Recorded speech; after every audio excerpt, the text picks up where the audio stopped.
We are talking today on Retatrutide, which is the GLP-3 that is not yet FDA approved, but we I want to use talk. it. I mean, I just got it. So, Yep. and I have clients use it because there are a lot of benefits to it that the other two GLPs don't have. And we kind of want to talk about that today. So before we dive into specifically like the difference with retatrutide, we want to kind of do a brief overview of the different, because I think it matters to understand the mechanisms of each of them. When it comes to understanding why retatrutide is different. So semaglutide was the first GLP, technically. It was a GLP-1, and it is only a GLP-1 receptor agonist. So it basically mimics the gut hormone GLP-1, which increases insulin secretion. So when glucose goes up, insulin needs to be secreted by the pancreas to go and act like a key to a lock of a cell, open up the cell and let glucose come in, which then decreases glucagon, which is what causes blood sugars to rise. And we'll talk about that because the big difference with retatrutide is it's actually a glucagon agonist. Mhm. And it doesn't make sense in theory, but in cohesiveness with the other two, it does. So we'll get to that. But it slows gastric emptying and it reduces appetite. So there are GLP-1 receptors in the brain too. And this is the big thing with semaglutide is that GLP-1 is not just a gut hormone, which is why it doesn't just benefit the gut, but there are GLP-1 receptors in the mesolimbic dopamine system, which regulate reward, motivation, and mood. So semaglutide is a strong, long-acting GLP-1 agonist. So it produces a very potent GLP-1 signal, which can. All right, if you're dealing with water retention, you're waking up puffy, your ankles or your wrists are really swollen, or you can't get your rings off, and maybe you're even dragging throughout the day, no matter how much water you drink, there's actually a good chance that you're not actually hydrating properly. Exactly, because water alone is not enough. You need electrolytes, you need sodium, potassium, magnesium, because those things actually pull water into your cells. Otherwise, you're basically just flushing it out and wondering why you're still tired, you're still bloated, and you're still sluggish. But here's the thing, most electrolyte supplements out there aren't helping you in any way because a lot of them contain things like natural flavors, food dyes, and maltodextrin, which can irritate your gut. And these things can also spike your blood sugar when you're trying to heal. That's why we both started using Buoy. It's super simple, just trace minerals and electrolytes in liquid form. No flavors, no colors, no sugar, no sweeteners, and you squeeze it into whatever you are drinking. Water, coffee, tea, smoothies, you name it. And it's clinically backed by science too. So studies have shown that Buoy helps you hydrate better, 64% better in fact, and that's data coming from key blood and urinary markers, not just marketing fluff. And honestly, you can feel the difference. I've had many clients tell me their digestion's improved, they have less headaches, and they're better energy throughout the day. And Buoy isn't just for people that go to the gym all the time and sweat a bunch. They actually offer a 35% lifetime discount for anyone that's struggling with chronic illnesses. Things like POTS, Hashimoto's, Crohn's disease, chronic migraines, and every autoimmune condition. They're really committed to making better hydration accessible to people who need it most. I actually throw it in my coffee every morning because it's such an easy upgrade. You don't even taste it, but you're definitely gonna notice if you miss it.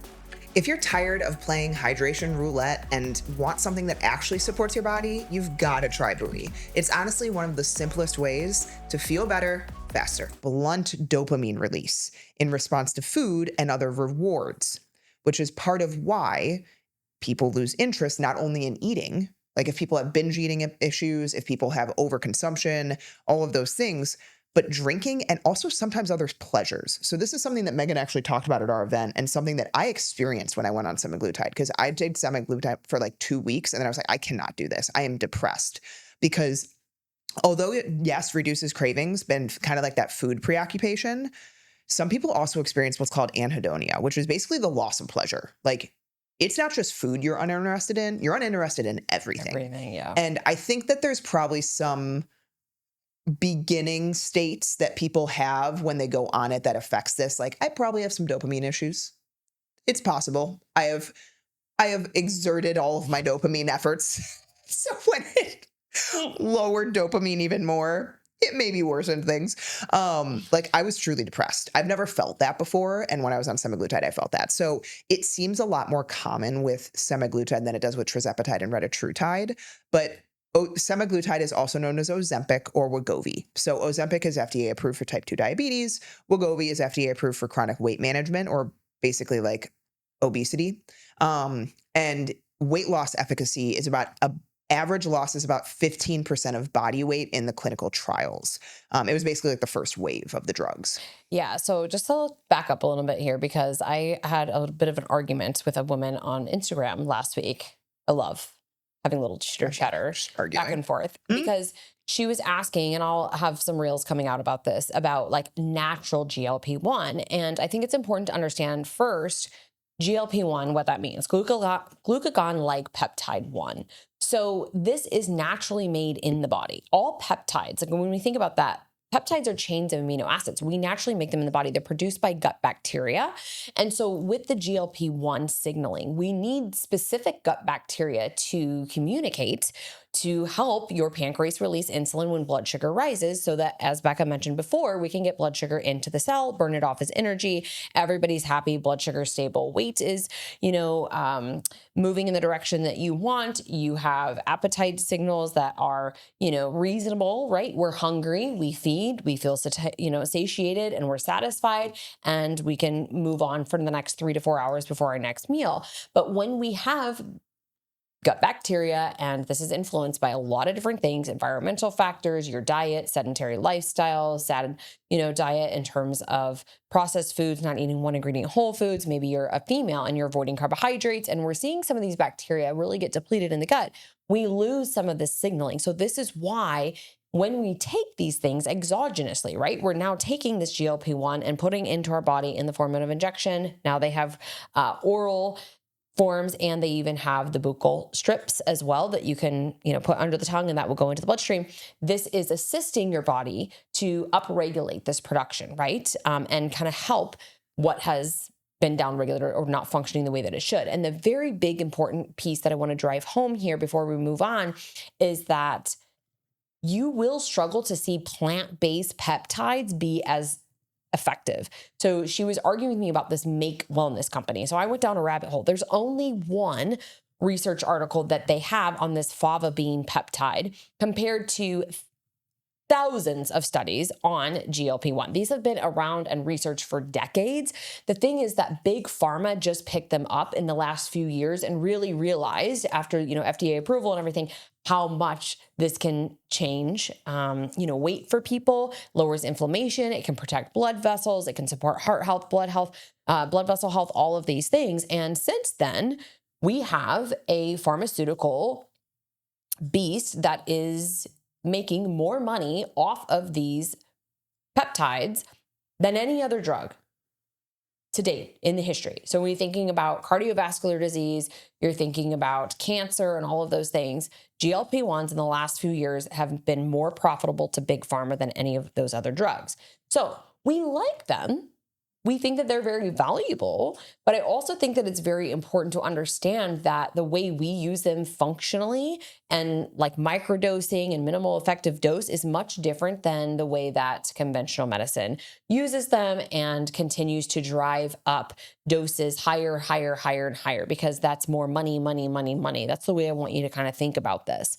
I also wrote, and you can get the link in the show notes for this, a GLP-1 done right guide, because there's many people utilizing these pharmaceuticals that are not paying attention to supporting their gut health. Yes, this slows gastric emptying, but one of the things that we see for many people is that they are getting total gut lockdown. They are extremely constipated, very, very slow motility gastritis. That can cause a lot of issues in and of itself, especially when we think about gut dysbiosis, right, and a variety of things. So we want to make sure we use these things the right way.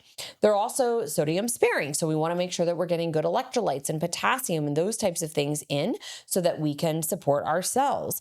There's a lot that I put in that GLP-1 done right guide. The big thing too, and we'll move on to tirzepatide and understanding that, but is you need to be eating adequate protein and you need to be stimulating your muscle. If you don't want to just catabolize muscle, there is such a thing as what they call Ozempic, but, or, semi-glutide ass, where you're just losing all your muscle. You get a really flat butt. That's not the way we want to lose these things. And I do believe that we will see a very large negative rebound in the next 5 to 10 years of individuals using these pharmaceuticals or peptides without using them the right way, And without changing their diet, their lifestyle behaviors, doing the mental, emotional work. Because I love what Dr. Tina says about giving people a leg up when maybe they're 300 pounds and they're in so much pain, right? Let's get some of that weight off. Let's calm down that food noise, as Becca talked about with that, dopamine system. Let's help support these people, but let's also recognize what happened if you've watched the Biggest Loser documentary to all of those individuals that they took through the Biggest Loser protocols, where they just slashed their calories, they put them through very rigorous training and increase their energy expenditure probably tenfold to what those people were doing before. They crashed their metabolism. Those people went home after the show, they gained all the weight back plus some. And I think that if we use these things incorrectly, we're going to see the same thing happen when people get off of these. So I just wanted to cover that very briefly before we go into this, because if you understand the mechanism that these things, that they do have in the body, they are amazing interventions and amazing tools that we can use, but we want to use them the right way. All right, so on to tirzepatide. So this is a dual agonist, as we would say, or some people call this the GLP-2. This is known in the pharmaceutical world as Mounjaro for type 2 diabetes, or Zepbound if you're looking at obesity and weight management.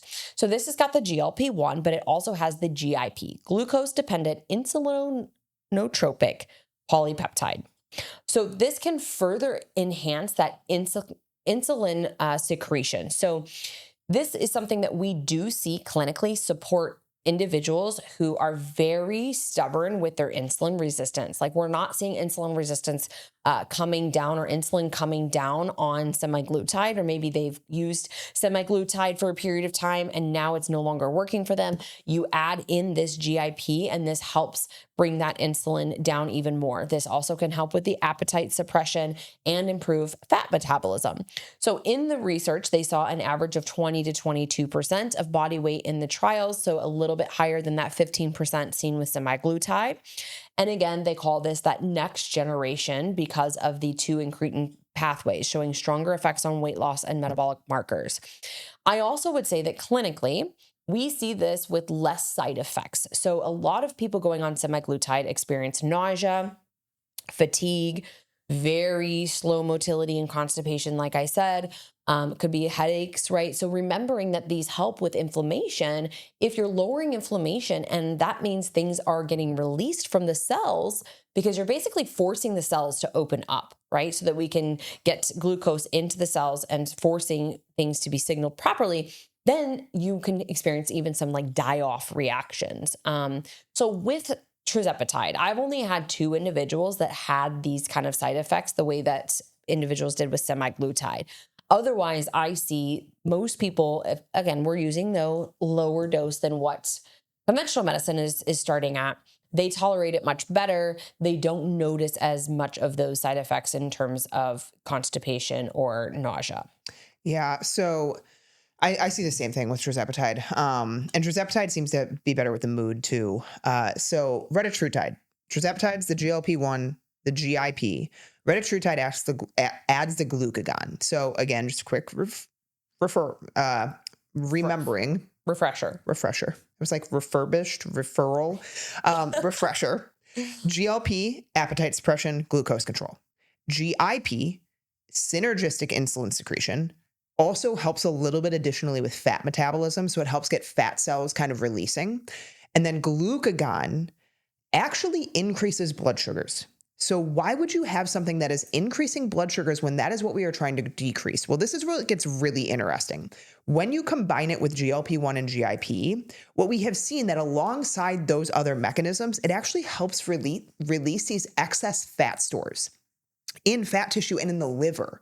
Because a lot of times it's hard to get the glucose and the fat cells to kind of release ultimately. And so glucagon increases that glucose. So it's releasing these things more so while having the other supports to help carefully balance that glucose raise, right? So it's currently in phase 2 out of 3 clinical trials for obesity and metabolic diseases, but early data show up to 24% body reduction in 48 weeks. So according to the other 2, It's higher than both of them. So the glucagon receptor activation, that's where retatrutide really stands out. So while glucagon normally raises glucose, in this balanced context with the other two, it boosts energy expenditure. So it increases mitochondrial biogenesis and increases thermogenesis in brown fat. So brown fat is your active fat tissue. So it increases basically energy production in that fat tissue, burns more calories. It mobilizes fat stores in a way that it reduces inflammatory signaling from dysfunctional adipocytes. So our fat tissue is not just sitting ducks. They are active tissue. Like your fat tissue wreaks havoc on the body. And that's what I think a lot of people don't understand when they're like, healthy at every size, beauty at every size. Like, yeah, you can be beautiful at any size, but like you are not healthy at any size. Your fat tissue is an inflammatory storm inside of your body. It is very metabolically active. So it mobilizes these fat stores, and by doing so, it helps reduce inflammation, and it engages what are called hepatic pathways that improve fat oxidation and reduce that steatosis. So that is why it kind of stands above. And we're going to talk about a few other things that it does better than the other two GLPs. But I just wanted to like reiterate why, again, tirzepatide and retatrutide feel different, because I've seen the biggest difference between semaglutide and then tirzepatide and retatrutide. I see a difference between tirzepatide and retatrutide, but it's not as drastic as from semaglutide to the other two. And a lot of it is with like that mood and energy because of the dopaminergic mood stabilizing effects. So when GIP is involved, which is involved with tirzepatide and retatrutide, you get actually more of a mood stabilization. So people actually report feeling like happier and just better mood and energy in general on those two compared to semaglutide. So let's talk about beyond weight loss, because all of them, so again, tirzepatide and retatrutide better than semaglutide, benefit much more than blood sugars. Yeah. So actually, it was a year and a half ago. I believe it was about a year and a half ago. I started using retatrutide. This is long before right now it's kind of becoming a buzz topic in the peptide community, GLP-3 getting a lot of this attention. But this was even when I was like first pregnant with Ethan. So maybe it was, a year and a half, 2 years ago. So I was looking at my husband's labs and I really wanted to help his cholesterol and his blood pressure. And so retatrutide, there's been a lot of research around this. It's just not, in the big press and the media, you got to dig for this stuff, was showing very promising benefits for this. And in the research, they start individuals at 2 milligrams, then they go up by 2 milligrams, or they double it essentially. So 2, 4, 6, 8, 10, 12.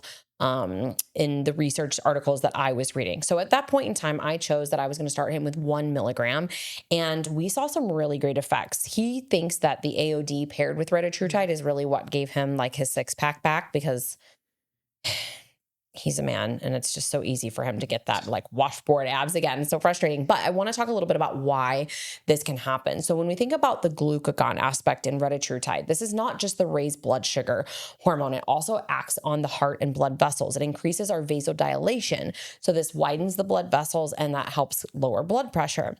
It also can improve the cardiac output. So this will basically improve how efficiently your heart pumps blood, and that can take some stress off the vascular system.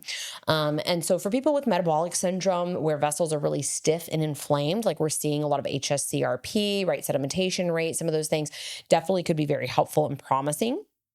When we look at the lipid profile, so glucagon, this, in addition to the GIP, the GLP, right? This tells the liver to mobilize fat stores and burn them for energy. This, though, can also increase that metabolic rate to the point where maybe some people have, like I have felt recently, just a little bit higher like heart rate, or you looking on your Oura ring and you're seeing that your heart rate is up a little bit. This is because you are increasing that metabolic rate comparatively to the others. Because when we are looking at the fat stores and burning them for energy, and we're looking at reducing liver fat, this was a big player for him in bringing his triglycerides down. So non-alcoholic fatty liver disease is a big driver of high triglycerides, high cholesterol. We also want to think about gut health here and other things that are, playing a role with non-alcoholic fatty liver disease. But with the glucagon, it can help promote lowering of triglycerides and clearing cholesterol through bile acid production. So less cholesterol hanging around in the bloodstream also can help lower that LDL, and also even lower like our LDL A and B and the lipoproteins that we're looking at there. Is it going to be enough? If you wake up feeling puffy in the morning, your ankles or wrists feel swollen, your rings feel really tight, or that awful puffy face feeling, typically it's a sign that you need electrolytes. And a lot of people actually even get bloated from drinking water because that's not proper hydration. Electrolytes are needed to actually pull the water into the cells in the body. And believe it or not, when you get more hydrated, you look thinner, you look leaner, because water isn't extracellular making you all puffy, it's intracellular hydrating you. And that's why we love Buoy. I squirt it in my water all day long because it's simple, it's effective, and it doesn't have all of the junk that a lot of the powders have. So this is my choice. Enough in terms of, if you're seeing like the particle sizes on a fractionated lipid panel. I can't say. What I can tell you is when we evaluated his lipid profile, it had improved enough that we didn't feel that we needed to then go on a statin. So I think that there's a lot of benefit here. When we are looking at, just the GLP-1s in general, we can see that a lot of the trials show lower risk of heart attack, stroke, and cardiovascular death. Modest reductions in that systolic blood pressure, improvements in triglycerides and ApoB profiles. And then again, because we have less vascular inflammation, we're seeing improved endothelial function.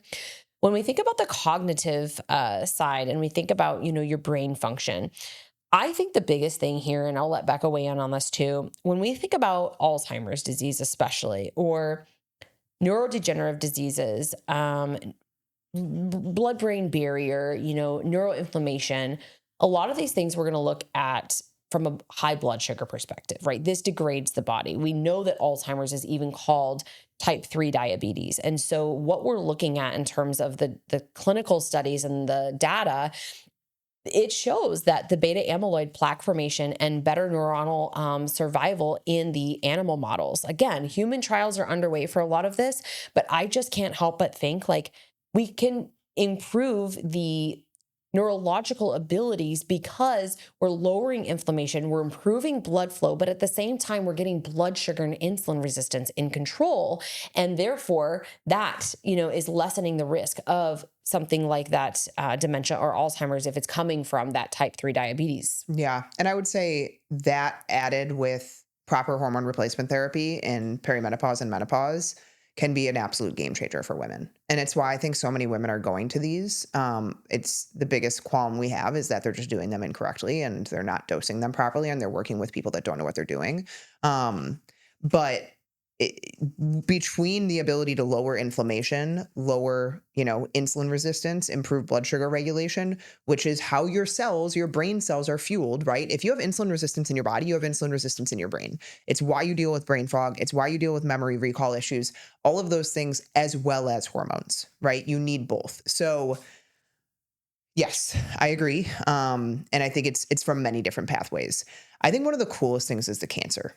The ability of these medications and these peptides and what they're showing in the data is nothing short of phenomenal. So with colon, breast, and pancreatic risk, data suggests reduced incidence of obesity-related cancers, obviously because of lowering of insulin, lowering of inflammation, and lowering of visceral fat.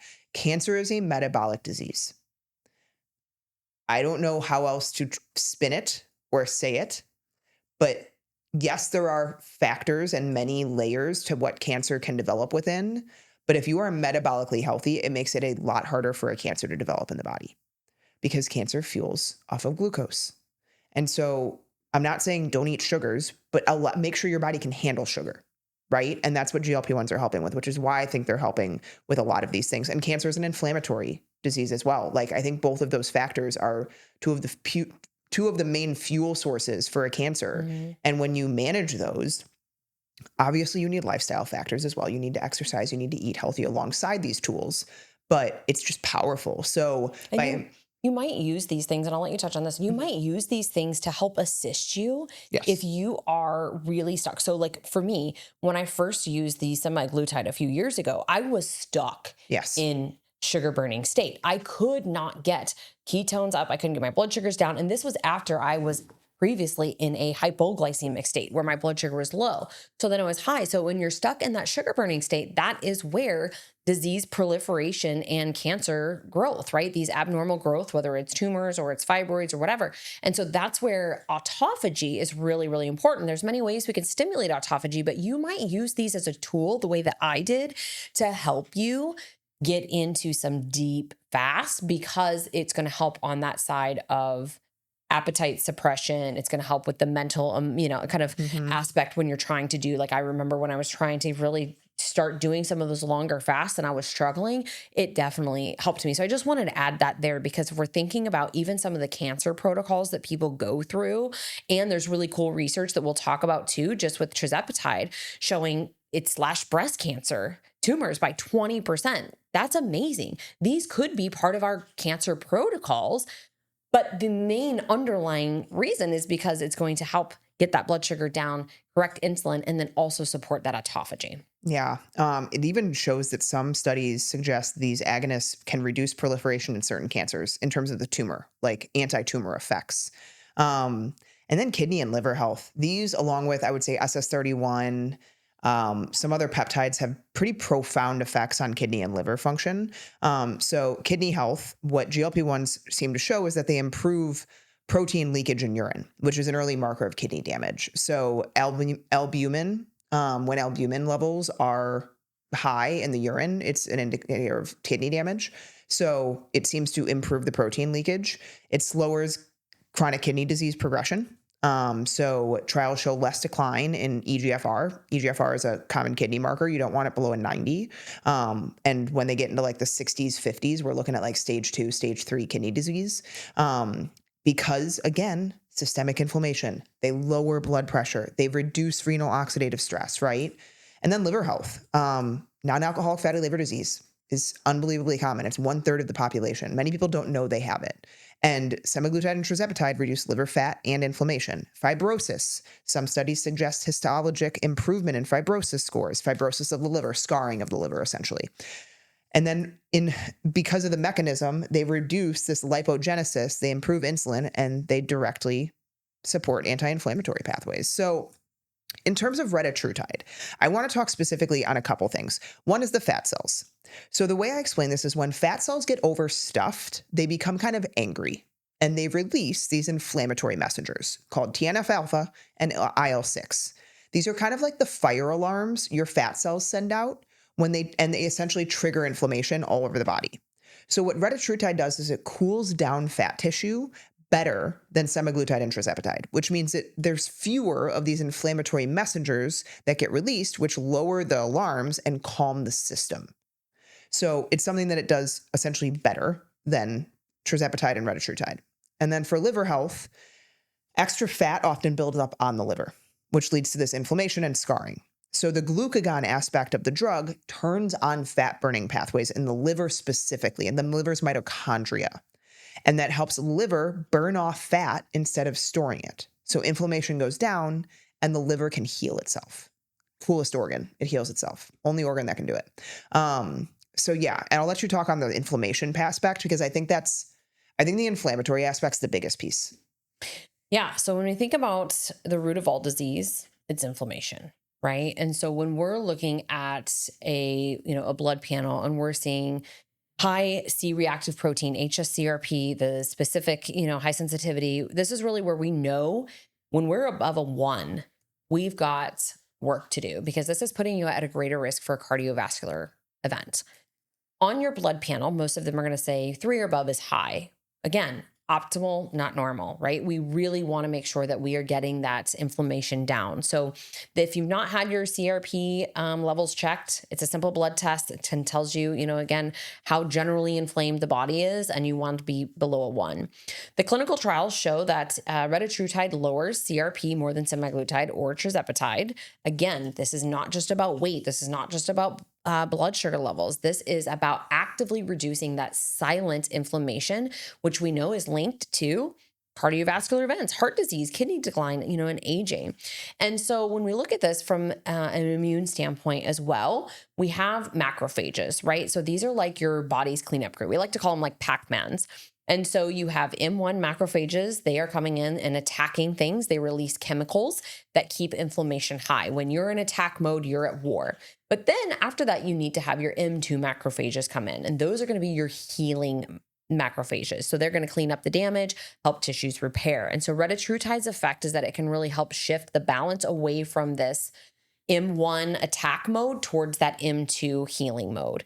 And this helps your immune system essentially spend less time being in that, I would say, overactive state or feeling stuck in war mode, and more in that repair, helping your tissues recover.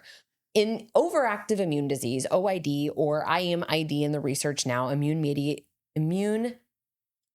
inflammatory yes, immune mediated inflammatory disease.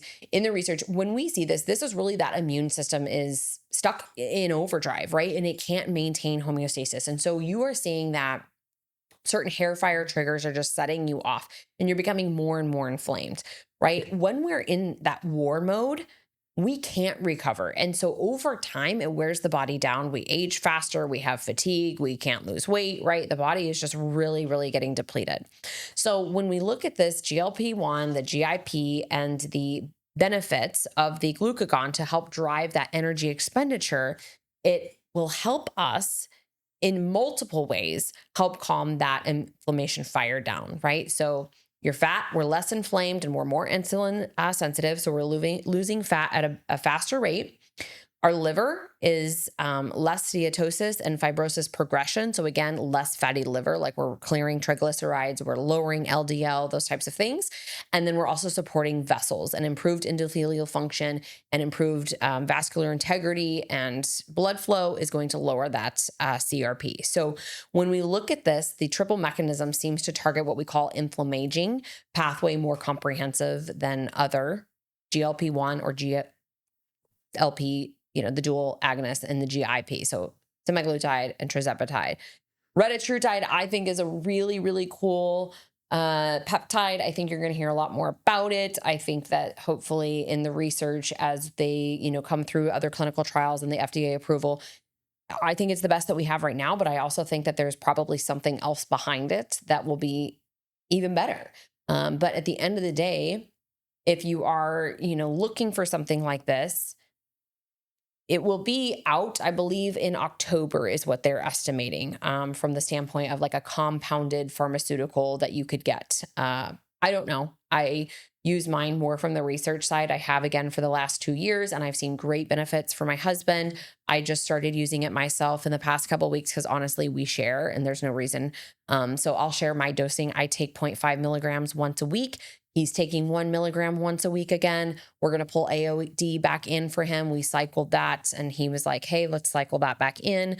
I don't see a reason to go up for me. If you're somebody, who wants to use this, I would definitely recommend that, one, you download the GLP-1 Done Right guide, and all this would apply, the tips in there.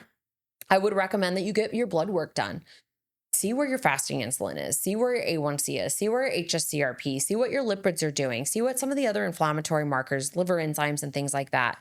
And then if you're going to use it, give yourself, an 8 to 12 week sprint with it at a microdose.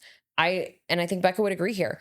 We don't believe in just high dosing people for fun. One, these things are costly, right? They are very powerful tools. We love them, but they are tools in the toolbox. So minimal effective dose. I don't see a reason to increase when things are working well. If you're losing weight, 0.5 pound to 2 pounds a week, you're seeing improvements across the board. I wouldn't just start jacking your dose up. Going with a higher dose thinking that's going to give you faster weight loss is really irresponsible in a lot of ways, I think, because again, we know that when you have fast and rapid weight loss, somebody asked me this recently in terms of, my weight loss journey and also having Ethan and then, dropping back to my pre-pregnancy weight, do I have a lot of loose skin? And I said, well, honestly, my weight loss wasn't really rapid. Like if I look at it, it feels rapid to a lot of people, but like if I look at where I came, even postpartum with Ethan, The 15 pounds, same thing happened with Marcus, that I dropped off just water retention and everything after like the crazy C-section and magnesium and all the things they push on you. I was about 20 pounds up in both pregnancies. And when I started some of my fasting protocols, it took me a solid 16 weeks to lose like 14 pounds. And then it's been very slow and gradual since then. So if you're losing an average of 1 to 2 pounds a week, I think that's a great rate of loss. And I wouldn't try to push it faster than that, because you will end up with a lot of loose skin. And you can just, down regulate your thyroid, your adrenals, cause a lot of stress on the body. And we know that when we are rapidly losing weight, we're kind of priming our body to rapidly regain it. So I would just caution you, even using these things, they're tools, but they're not things that we want to be using just to try to get weight off as fast as possible.